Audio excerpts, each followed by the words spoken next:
বাংলাদেশ সোহরাওয়ার্দী উদ্যানটা কারোর বাবার ছিল না, কারোর বাবার টাকার কিনার ছিল না। এটা বাংলাদেশ যারা নাগরিক সবার জন্য ছিল উন্মুক্ত। গত কয়েক মাস আগে আমরা আহলে সুন্নাত ওয়াল জামাত কয়েক ঘন্টার জন্য সোহরাওয়ার্দী উদ্যানটা কয়েক ঘন্টার জন্য চাইছিল। তারা আমাদের সাথে ছই নই করতে করতে আমাদেরকে অবশেষে সোহরাওয়ার্দী উদ্যানটা দেওয়া হয় নাই। আমাদের রাজনীতির জন্য না, আমাদের কোনো প্রচারের জন্য না, উদ্যানটা চেয়েছিলাম ফিলিস্তিনি ভাইদের পাশে দাঁড়ানোর জন্য। আমরা ফিলিস্তিনির হয়ে প্রতিবাদ জানানোর জন্য সোহরাওয়ার্দী উদ্যানটা চাওয়া হয়েছিল।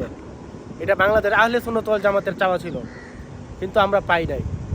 এখন মাসের পর মাস, দিনের পর দিন রাজনীতির জন্য যারা যারা চাইতেছে, যারা জামাত ইসলাম, যারা জামাত শিবির এবং যারা অন্য অন্য অঙ্গ সংগঠন, যারা রাজনৈতিক দল, সবাই চাইতেছে, সবাইকে দেওয়া হয়েছিল এবং হইতাছে।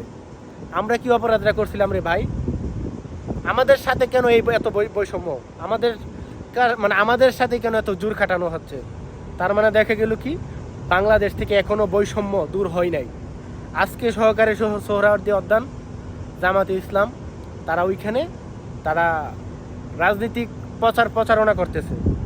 আমরা কিন্তু নির্দিষ্ট কোনো রাজনৈতিক দল নিয়ে আমরা গেছিলাম না। আমরা গিয়েছিলাম ফিলিস্তিনির পক্ষে আওয়াজ তোলার জন্য, আমরা প্রতিবাদ জানানোর জন্য গেছিলাম।